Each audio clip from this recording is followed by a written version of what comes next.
ساتوی پسرو وینو دا د شهیدانو کور دا د باتورانو کور دا د باتورانو کور دا د باتورانو کور دا د باتورانو کور ساتوی پسرو وینو دا د شهیدانو کور دا باتورانو کور دا د باتورانو کور. Hello and good evening. Today is Sunday, April 13, 2025. I'm Suleiman Talash and you're watching RTA News.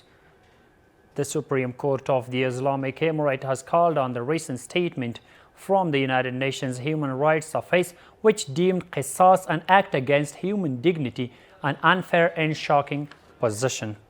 Discussing the execution of the qisas verdict on 4 murderers in Badghis, Farah and Nimruz provinces, the Supreme Court stated that this verdict was carried out to restore the rights of the heroes, reform society, implement justice, and prevent crimes.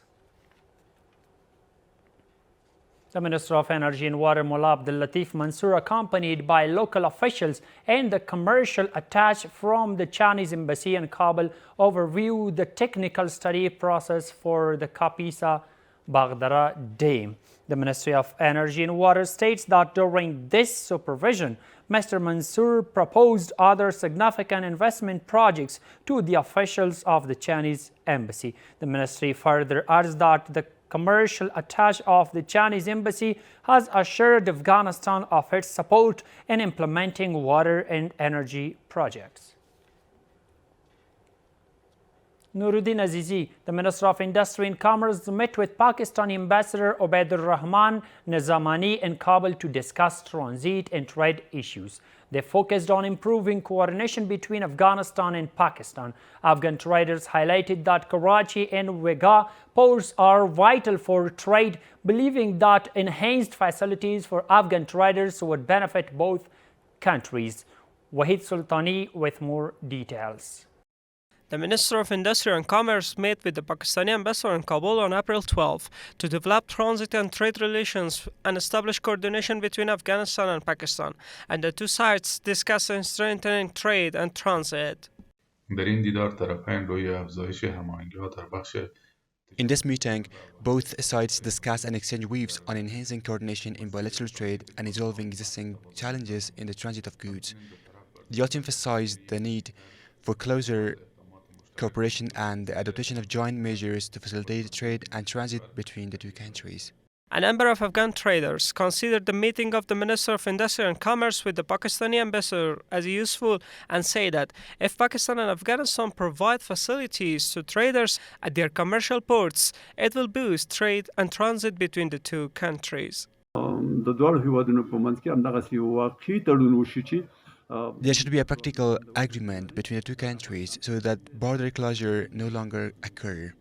This would benefit both Afghanistan and Pakistan. Pakistan can export its goods to Central Asia and import from there as well. Afghanistan in turn can gain access to water routes and strengthen its ties with South Asia through Pakistan. This is in the interest of both nations. Pakistan should fully uphold its commitments to Afghanistan, as doing so serves the interests of both Afghanistan and Pakistan.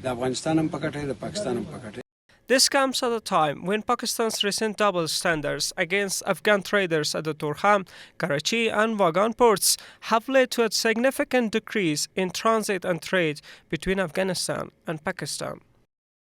Maulavi Abdul Kabir, the Minister of Refugees and Repatriation, met with Maulavi Nasratullah Talha, the head of the Temporary Settlement Committee of the High Commission for Addressing Refugees Problems.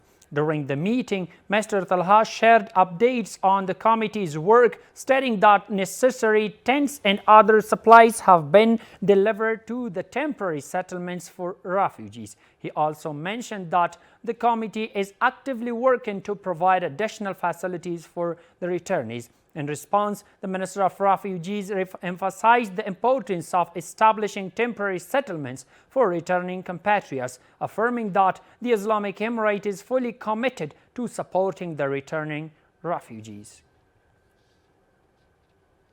In a meeting with Hafiz Muhammad Agha Hakim, the governor of Panjshir province, and Dr. Abdul Bari Umar, the chief executive officer of the Afghan Electricity Company, the approval of key electricity projects in the province was addressed.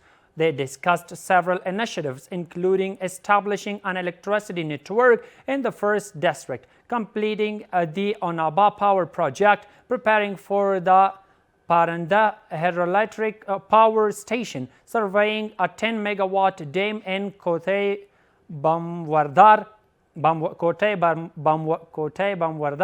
assessing a substation in Sangana village, and increasing technical staff for the Paranda project. Returned Afghans seek their property and assets in Pakistan after being forcibly deported.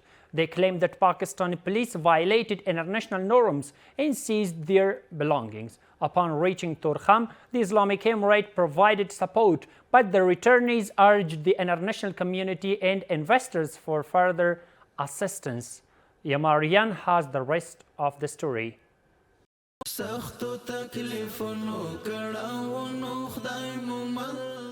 This is the flow of returning Afghan refugees from Pakistan, who are forcibly ordered to leave the country by the Pakistani government. They narrate their story during their immigration to Pakistan, detailing their interactions with the Pakistani police. It was evening, and we were having dinner when the police arrived, giving us no time to react. We left behind our carts, our wood, our motorcycle, and my money. It was an incredibly frustrating moment, and I couldn't even retrieve my money. Our children were left uneducated, and we as well. My home was abandoned, and with it, my life. I found myself in this unfortunate situation. The Islamic Emirate and the courageous Afghan people, reflecting Afghan sentiments, warmly welcomed the returning Afghans through the use of poetry and literature, writing slogans to reassure and support them. The returning Afghans appreciate the assistance and services provided by the Islamic Emirate. There is an opportunity here, there is service, an account, where no one suffers oppression or hardship. Here, there is Islam. In the past, I wanted nothing. Alhamdulillah, now that I am here, I desire everything. I have found renewal, strength, determination, courage, and hope. They urge the international community, organizations, and investors to boost their support for returning Afghans. I urge the traders and the government of Afghanistan to take action. The individuals here, especially the wealthy with factories or businesses, should hire those who have arrived and offer them work. According to the Ministry of Refugees and Repatriation, from April 1st to April 11th, 23,587 Afghans have returned to the country from Pakistan, both voluntarily and forcibly.